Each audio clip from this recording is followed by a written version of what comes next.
कोल्हापुरात 13 गावांचा जलसंकटाविरोधात मोर्चा. घागरी घेऊन महिलांसह जीवन प्राधिकरण कार्यालयावर धडक. जलजीवन मिशन अंतर्गत सुरू असलेल्या सुधारित गांधीनगर प्रादेशिक नळ पाणी पुरवठा योजनेतील विलंब, निकृष्ट दर्जाची कामे आणि सतत खंडित होणाऱ्या पाणीपुरवठ्याच्या निषेधार्थ कोल्हापूर दक्षिण विधानसभा मतदारसंघातील 13 गावांच्या ग्रामस्थांनी मोर्चा काढला. गुरुवारी कोल्हापूरच्या कावळा नाका येथील महाराष्ट्र जीवन प्राधिकरण कार्यालयावर हा भव्य घागर मोर्चा धडकला. 343 कोटी रुपयांच्या या महत्वाकांक्षी योजनेची कामे रखडल्यामुळे त्रस्त झालेल्या नागरिकांनी हातात घागरी घेऊन जोरदार घोषणाबाजी करत प्रशासनाविरोधात संताप व्यक्त केला. विधान परिषदेचे गटनेते आमदार सतेज उर्फ बंटी पाटील यांच्या मार्गदर्शनाखाली माजी आमदार ऋतुराज पाटील यांच्या नेतृत्वात हा मोर्चा काढण्यात आला. यावेळी अधिकाऱ्यांनी जून 2027 पर्यंत पाणीपुरवठा योजनेची कामे पूर्ण करून सुरळीत पाणीपुरवठा सुरू करण्याचे आश्वासन दिले. दरम्यान संतप्त नागरिकांनी मेघा इंजिनिअरिंग कंपनीच्या कंत्राटदाराला प्रतिकात्मक निषेध म्हणून घागरीतून आणलेल्या पाण्याने अंघोळ घातली.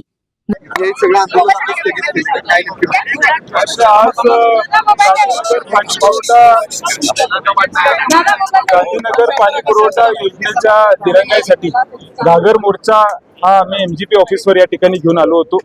आणि खऱ्या अर्थानं 2022 ला ही योजना मंजूर झाली आणि अजून देखील 27 महिन्याची मुदत होती आणि 4 वर्ष झालं ही योजना पूर्ण करण्यात आलेली आहे. आम्हा सगळ्यांना एक मनामध्ये शंका आहे, या वर्षभरात म्हणावं तशा फार बैठका झालेल्या नाहीत असं लोकांचा आग्रह होता.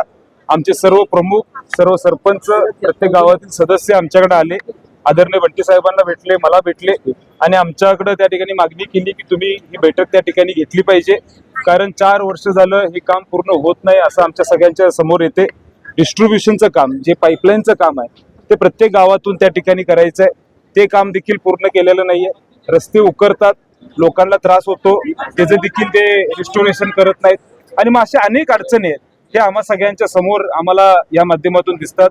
आमची विनंती आहे की तुम्ही आमच्या बरोबर येऊन बैठक घ्यावी. मग आम्ही मागच्या 8 दिवसामध्ये याची बैठक घेतली आणि एवढं दिरंगाई का होते हा प्रश्न विचारल्यानंतर आमच्या लक्षात आलं की यांच्याकडे लोकच नाही आहेत मेगा इंजिनिअरिंगकडे, अशा पद्धतीचं उत्तर प्रशासनाने दिलं.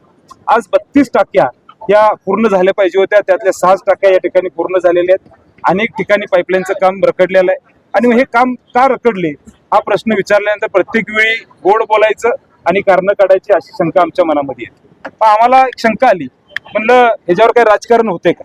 आज जर आपण विचार केला तर हे वर्षभरात फार बैठका झाल्या नाहीत असं प्रशासनाचं उत्तर आम्हाला होतं. मी म्हणलं ही योजना ही या 13 गावातील लोकांसाठी आपण आणली, 3 लाखहून अधिक लोकांना याचं पाणी स्वच्छ आणि मुबलक पाणी मिळणार. आणि मी योजना आणत असताना आमच्यामध्ये कुठलंही राजकारण मनामध्ये नाहीये, आम्ही श्रेयवाद करत नाही. माझी अजून देखील या सरकारला विनंती आहे, नारळ तुम्ही फोडा, काय हरकत नाही, पण किमान आमच्या लोकांना पाणी द्या. कुठलंही यामध्ये राजकारण न आणता लोकांना वेठीस धरू नका, हे आमचं त्या ठिकाणी मागणी आहे. म्हणून आम्ही सरकारला या ठिकाणी जाब विचारायला, प्रशासनाला जाब विचारायला आणि या मेगा इंजिनिअरिंगतील सगळ्या सहकाऱ्यांना जाब विचारायला इथं आलो. त्यांनी आम्हाला सांगितले 2027 जून पर्यंत हा प्रकल्प पूर्ण होईल. आम्हाला अजून देखील मनामध्ये शंका आहे, लेखी दिलेला आहे त्यांनी, पण मनामध्ये शंका आहे. त्याची बैठक वरच्यावर आदरणीय बंटी साहेबांच्या नेतृत्वाखाली आम्हा सगळ्यांना घ्यावी लागेल, कारण यांच्या मागे लागल्याशिवाय काम पूर्ण होणार. 4 वर्ष पूर्ण काम रखडले आणि आता 1 वर्षाची फक्त मुदत, जून 27 म्हणजे 1च वर्ष. 4 वर्ष रखडलेलं काम 1 वर्षात पूर्ण होईल असं वाटतंय का तुम्हाला? काय झालंय की वेळ मारून न्यायचं मला जे सत्तेच्या चाव्या आमच्याकडे आहेत, तिजोरी आमच्याकडे चाव्या आहे, ही आता याचं दिसतंय असं वाटतंय का? तेच काय झालंय की आता मेगा इंजिनिअरिंग या कंपनीनं हजारो कोटीची इलेक्ट्रोल बॉन्ड हे सरकारला दिलेले आहे. सरकार त्यांच्या मिंद्यात आहे असं आम्हाला मनामध्ये वाटतं. आज तिजोरी त्यांच्या ताब्यात आहेत हे सरकार नेहमी सांगतं आणि मग आम्ही जेव्हा प्रशासनाला विचारतो, मेगा इंजिनिअरिंगची मीटिंग घेतो, तेव्हा आम्हाला एकच उत्तर मिळतं की आम्हाला अजून काही पैसे आलेले नाहीत म्हणून आम्हाला पुढे काम करतो. हे दरवेळी सरकार आम्हाला खोटं का बोलते की आम्ही सगळ्यांना पैसे देतो. मग आमच्या मनामध्ये शंका आहे की हे 1 वर्षभरात पूर्ण करणार आहेत का, ही मनामध्ये शंका आहेच. पण कुठेतरी आम्हाला ह्याच्यावर निर्णय घ्यावा लागेल आणि मी एवढं नक्की सांगतो, या महायुती सरकारला येणाऱ्या पुढच्या काळामध्ये जर हे काम वेळेत पूर्ण झालं नाही तर या 13 गावातील लोक हे निश्चितपणे तुमच्या विरोधात ताकदीनं या कोल्हापूर जिल्ह्यामध्ये उभं राहतील आणि दक्षिण मतदारसंघामध्ये 13 गावातील लोक या महायुती सरकारला श्राप दिल्याशिवाय राहणार नाहीत, एवढं निश्चितपणे सांगतो.